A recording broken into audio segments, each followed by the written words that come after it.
好多時候咧，我哋明明想好好咁去處理一段感情啊，但係無論我哋點樣都好，當學心理學，我哋學識要坦白自己嘅感受，好真誠咁樣去溝通，或者嘗試去慢慢建立一段好嘅關係。點知對方咧就好似撞埋埲牆咁樣。呢啲現象咧，有時候我哋會叫冷暴力。咁冷暴力咧，雖然唔係一個正式嘅心理學詞語啦，但係佢同好多心理嘅現象咧係非常之相關嘅。或者我哋今集咧可以同大家一齊探討下，究竟乜嘢係冷暴力？點解人會變得冷暴力？同埋，如果當你身邊嘅人有冷暴力，而你想嘗試去解決個問題嘅時候，究竟我哋可以點樣去處理呢？咁如果大家係第一次收睇呢個頻道嘅話咧，你好啊，我係主持 Peter。喺5分鐘心理學入邊，我哋會運用心理學去回應各種社會時事，以至係生活對我哋嘅揭問，使得心理學成為香港人嘅思想裝備。Building resilience for the times。咁嗱，當我哋一講起暴力呢樣嘢啦，好多時候我哋會聯想起語言嘅責罵，或者甚至可能例如肢體上嘅暴力。咁但係其實呢啲嘢同冷暴力統統都唔一樣啊！冷暴力唔係咁樣一句鬧埋你，或者甚至係打你啊！但係咧，總之就係好似一面石牆，一個 stone wall 咁樣，令到你覺得咧，一日喺呢個關係嗰度咧，一日就好似自己好冇價值。將自己放得好低，好似一種不斷咁去討好對方嘅需要咁樣啊。咁其實咁樣嘅情況，我哋可以點樣去拆解呢個局面呢？嗱，好多時候當我去講關係呢樣嘢呢，有一個概念呢係非常之重要嘅，就係好多時候我哋將關係呢，我哋唔可以當佢為對方對我哋冷暴力，而係我哋要形容呢，要係一個冷暴力關係嘅 dynamic 一個動態。乜嘢叫一個關係嘅 dynamic 呢？就係例如，如果你純粹係從一個受者嘅 mode，覺得咦對方就冷暴力你啦，咁呢個時候其實你嘅角色咪會好被動咯。而當你一將自己放咗去呢個被動嘅身位嗰度咧，其實咧你係好難去解決嗰個情況嘅。反而言之，我哋要問嘅問題就係，其實我哋雙方點樣一齊創造出對方對你冷暴力呢種關係嘅 dynamic 出嚟呢？換而言之，就係喺呢個過程嗰度，其實你參與緊啲乜嘢身位啊？舉個例子，例如我當對方冷暴力你嘅時候，你一次又一次咁去放低自己嘅身段啦，去嘗試話其實有冇咩係我可以做㗎？或者例如同我講對唔住啊，不斷咁去揾翻佢。其實呢個咪好容易去形成一種一個願打一個願捱嘅狀況咯。咁關於呢類型關係入邊嘅 dynamic 咧，其實我哋可以用一個叫 Eric Berne 嘅心理學家所提出嘅溝通分析 transactional analysis 嘅角度去理解佢嘅。喺 Eric Berne 嘅 transactional analysis 理論入邊咧，佢認為咧，其實人咧有3種溝通嘅姿態，我哋稱之為自我狀態，叫 ego states。咁一種叫父母嘅自我狀態啦 ，parent ego state；一種叫成人嘅自我狀態 ，adult ego state；同埋最後尾一種就係叫 child 嘅 ego state，亦即係兒童嘅自我狀態。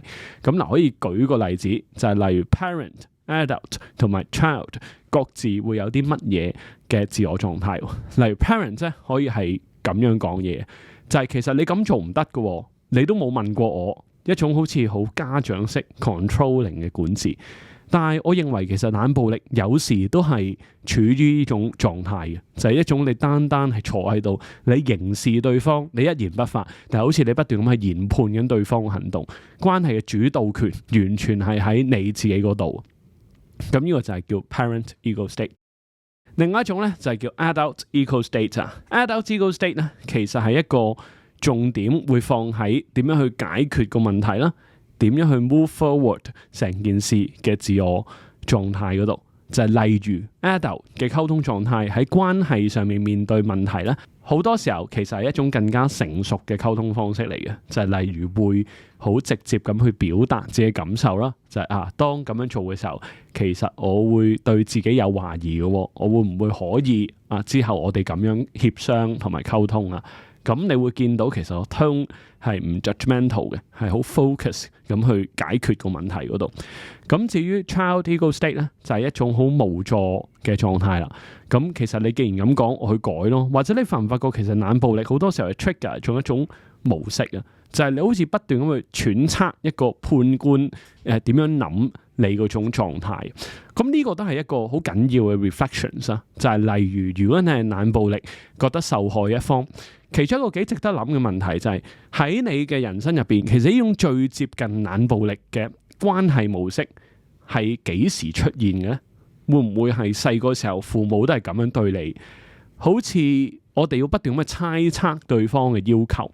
咁雖然我諗睇得呢條片嘅朋友應該多數都係成人啦，但係其實我哋嘅心理好多時係會重回自己嗰種無助嘅狀態嘅。嗱，咁我啱啱雖然講 adult 嘅 ego state 好多時候係解決一啲問題成熟嘅方式，嗱，但係我唔係否定緊 parent 同埋 child 嘅 ego state 自我狀態嘅價值啊。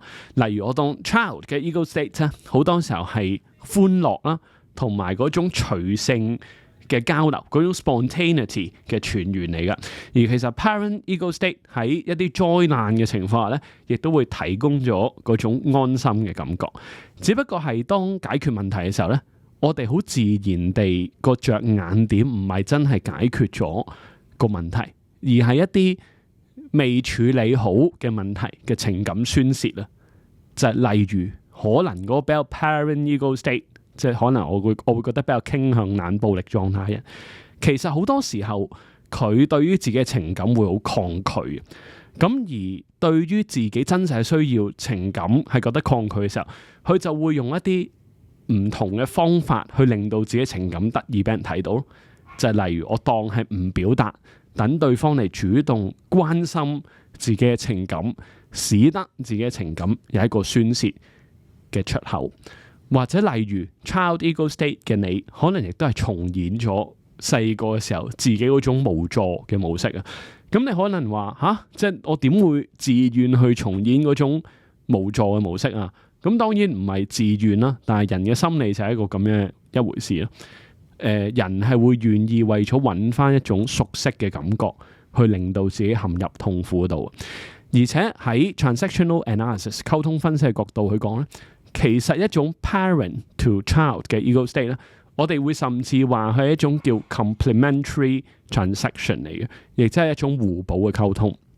就係你想象下就係對方嗰個力場好強，好自然地係 parent state 啦，你就會唔小心將自己陷入 child state 嗰度。呢樣嘢唔單止係感情嘅，其實喺工作上嘅關係啦、職涯嘅關係啦，我哋都會發生嘅。因為好多時候俾人 manipulate 就係將自己陷入嗰種兒童嘅狀態嗰度。或者 parent state 佢諗下就佢唔一定係嗰種好陽光去鬧你、去罰你嗰個樣嘅，佢可以係啱啱講嗰種刑事，佢就係睇住你，跟住睇下你做啲乜嘢，但係我 judge 緊你咯，一種咁嘅感覺。咁呢個時候其實 complementary 嘅 transactional style 係代表啲乜嘢咧？就係成件事感覺好自然，即係好揼冚啊！即係俗語去講就一個願打，一個願捱啊！所以基於呢種關係契合度咧，你就好難走出呢個迴圈嗰度啦。但係如果要令到我哋真正去成長嘅話，其實我哋需要學識嘅係啲乜嘢咧？就係用嗰種 adult 嘅 ego state 去回應嗰種 parent 嘅 ego state。而其中一個 adult 嘅 ego state 溝通嘅重點係啲乜嘢咧？就係佢係一個直面一個困難嘅能力。而個着眼點係個問題先係問題，唔係對方先係問題。嗱，我咁講嘅意思係啲乜嘢咧？就係例如當我哋去遭遇一啲冷暴力嘅時候啦，好容易我哋會將對方當做咗一個攻擊嘅對象嘅。就係例如話你都唔覆 message 咧，我有需要嘅時候你都唔理我嘅，嗰係佢嘅問題。有冇發覺其實呢個感覺好似一個小朋友對於媽媽嘅控訴咁樣？就係我咁樣你都唔買玩具俾我，即係當然唔 exactly 一樣啦，但係有嗰種意味，係有嗰種質感喺度。但係其實一個成熟嘅大人，或者例如心理治療，好多時候我哋會講嘅就係愛化問題嘅方式啊，就係直接去講個感受出嚟咯。就係嚟同佢講就係其實我上次覆你啦，你都幾耐冇覆我都想同你講多少少，我會點諗？其實我會覺得自己好似被忽略，會唔會我哋一齊可以去解決呢種被忽略嘅感覺咧？咁你會發覺個問題焦點就係將大家咧放咗喺一啲 external 嘅東西嗰度，係大家一齊咧有呢個處理問題嘅意願。咁嗱，即係當然我唔係同大家講話啊，即係你有要 adult ego state 就係萬靈丹，可以解決一切嘅冷暴力啦。但係當我哋去睇冷暴力呢個現象咧，我最想同大家講，每一個人都有好獨特嘅成長故事啦。佢去有一個溝通嘅姿態咧，其實有時候佢都未必係有意識地咁樣做嘅。咁然後跟住，當一個人去採取一個新嘅溝通姿態咧，我哋有可能會將對方新嘅一面去引導出嚟嘅。咁啊，簡單啲去講呢個方法嘅要點啊。其實呢個方法咧，佢講緊嘅 philosophy 用一句就係講晒啦，就係好多嘢咧係一隻手掌拍唔響嘅。當我哋去面對冷暴力呢個問題嘅時候，嗱，我唔係話你都係冷暴力啊。但係究竟自己喺呢件事嘅角色係啲乜嘢呢？好多時候係我哋自己唔小心潛意識地用咗一個無助同埋可以俾人 manipulate 嘅姿態去同其他人去 interact。咁好自然地，你咪會將對方嗰個判官比較 parent 嗰一面帶出嚟咯。咁當然人人唔同啦，但係如果你係人生，你發覺好似反反覆覆都係咁嘅樣。咁可能就真係要開始思索下自己喺呢件事嘅 role 係啲乜嘢。咁嗱，其實講得深入少少，呢個同我最近睇緊嘅存在主義心理治療 （existential psychotherapy） 都係一個好關鍵嘅連結啊。佢就係講緊責任感嘅呢個議題啊。好多時候人係恐懼去做一個選擇嘅。因為當你去做一個選擇嘅時候，其實就意味住你要為你所做出嚟嘅選擇去負責任咯。呢個就係點解一啲咁 controlling 嘅伴侶，好似係幫你編排晒你人生嘅伴侶，呢件事好多時候吸引對方嘅原因啊。咁嗱，或者我舉一啲更加切實嘅例子，幫大家去把握呢個概念，同埋同冷暴力有啲乜嘢關係啦。佢就係講話咧，有一對伴侶，即係個女仔咧，就係本身都諗啊，究竟好唔好同對方分手啦？咁啊，但係就係嗰啲好典型嗰啲啊，分手唔想做衰人嗰啲例子啦。咁其實係暗地裏希望啊，捉到佢男方出軌，係啦，甚至咧佢可能會講少少嘢話，其實你都可以出去玩啦，或者例如甚至自己又可能會冷待對方咯，係嘛？即係唔將自己最投入嗰一面去出嚟。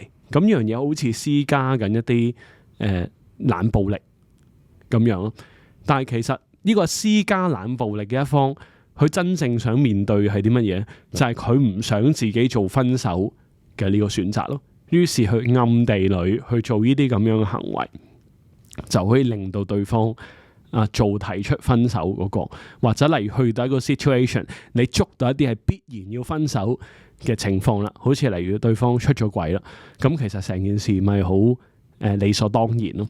咁呢個角度咧，其實係幫助到我哋去代入一啲我哋叫冷暴力啦嘅人嘅世界嗰度。好可能咧，你會覺得對方咧去面對嘅冷暴力，其實係逃避一種選擇啦。咁嗱，即係當我去啱啱拍呢條片諗呢個課題嘅時候啦，我覺得我第一個反應就係，OK，咁我可以點樣將呢樣嘢講落去咧？我好似唔係好知點樣幫佢，但係我有一個 reflection 咧，就係其實呢個都係一個心理嘅反照嚟，就係當對方係一個咁嘅角色，你就自然會諗作為佢嘅伴侶啦，或者嚟好似我呢啲即係 psychologist 嘅助人工作者咁啦，我會好自然地想將嗰個 savior 嘅帽戴上去自己嗰度啊。我覺得呢個都係好多受冷暴力嘅人去影響嗰種心態，就係對方好冰冷個心，我好中意佢，我可唔可以用我溫暖去融化佢呢？咁呢個就係我講關係嘅 dynamic 咯，亦都係一隻手掌拍唔響嘅嘢，亦都係 Eric Burns 喺佢一本叫《人間遊戲》Games People Play 嘅書入邊講緊，其實人與人之間人間遊戲好多就係咁。乜嘢叫遊戲咧？就係一個表面上嘅 interaction 係 serve 緊某一種目的，一個人冷暴力，一個人嘗試俾關心去融化佢，令成件事好過啲。但係其實雙方都係暗地裏 serve 緊一啲隱藏未宣之於後嘅 purpose， 就係例如對冷暴力嘅施加，者嚟講啦，佢獲得嘅就係一種個人嘅空間啦，一種追隨有對方嘗試去融化佢嘅感覺啦，而融化佢嗰個人去換到嘅就係嗰種感情嘅刺激啦。我真係好似想幫緊人，而換翻嚟嗰種挫折，亦都會有一啲附帶嘅標籤，就係當出現咁嘅情況，你可以再同朋友呻啦，跟住令到你得到嗰種同情。嗱，我咁講咧，好似聽到好 judgmental 咁樣啊，即係講到好似你自己都有責任咁，但係其實係噶。嗱，我唔係話你錯，但係你就自己去衍生呢啲重複嘅結果，難道你可以就咁坐喺度，單單拋出一句就係我命運唔好咁樣咩？而係你要去承認到我自己嘅角色係啲乜嘢。當你一承認到同佢繼續一齊係我嘅角色，亦都係我嘅責任嘅時候，可能我哋要走出呢個關係回圈嘅方式係喺關係入邊諗到自己個堅持咯。就係如果你嘅需要係定期有一啲情感交流，有 deep talk 嘅，對方係需要對你嘅需要係 responsive 嘅，呢啲冇話啱定錯，即係每一個人需要感情上幾 responsive，都有少少唔同。但係可能我哋最慣常嘅模式就係我哋會以 judge 對方嘅角度去講啊嘛，跟住我哋有時會以捉佢 needs 嘅角度去講啊嘛。但係 what about 如果我哋真係將嗰個角度去攞翻去自己嗰度咧，就係呢啲係我嘅需要，亦都嘗試去了解佢嘅需要。咁究竟需要夾唔夾咧？咁如果夾，當然就係繼續一齊啦。我哋嘗試去 work on 一啲小問題啦。咁但係你如果真係唔夾，你能唔能夠去負一個關係嘅責任，自己去選擇去離開呢一段關係咧？咁我覺得呢個就係一個責任喺一個關係入邊嘅重要性啊。而我哋每一日繼續喺度，就係我哋選擇到冇做到呢個咁樣嘅決定。咁所以因此亦都映照咗生存嘅意義同埋自己嘅角色。咁點解想將呢樣嘢同遭遇冷暴力嘅朋友去講呢？就係好多時候我哋遭遇冷暴力啦，會覺得自己好似好無助，一個受者嘅角色。但係其實你有冇去 exercise 去把握過自己可以有嘅權力呢？包括例如溝通再睇下點嘅權力，我唔係話對方一定聽你講啊。包括例如係咪可以離開呢段關係嘅權力？權力伴隨住責任，責任亦都伴隨住傷痛。呢個係責任嘅一體兩面。但係如果我哋唔去 exercise 呢啲咁樣嘅東西，其實係好難建立一個健康嘅自我，亦都會令到自己陷入嗰段循環嗰度。咁如果大家對上述呢個議題有興趣咧，推介一本書俾大家睇，就係 Irene Yalom 寫嘅 Existential Psychotherapy， 會就呢個議題咧有更加深度嘅延伸嘅。咁我哋今日5分鐘心理學就差唔多講到呢度啦，我哋下次再見，拜拜。